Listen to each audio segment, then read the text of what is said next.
பரபரப்பான சூழ்நிலையில் திண்டிவனம் தைலாபுரம் தோட்டத்திற்கு சென்ற அன்புமணி தாயாரை சந்தித்து பேசினார்.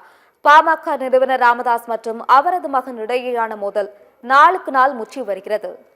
இருவரின் மோதலால் பாமக நிர்வாகிகள் மற்றும் தொண்டர்கள் குழப்பத்தில் உள்ளனர். இந்நிலையில் ராமதாஸ் வீட்டில் இல்லாத நிலையில் திண்டிவனம் தைலாபுரம் தோட்டத்திற்கு சென்ற அன்புமணி தனது தாயாரை சந்தித்து பேசினார். சில மணி நேரம் நடைபெற்ற இந்த சந்திப்பை தொடர்ந்து அன்புமணி சென்னைக்கு புறப்பட்டு சென்றார். ராமதாஸ் அன்புமணி இடையே மோதல் முற்றியுள்ள நிலையில் அன்புமணியின் இந்த சந்திப்பு முக்கியத்துவம் பெற்றுள்ளது.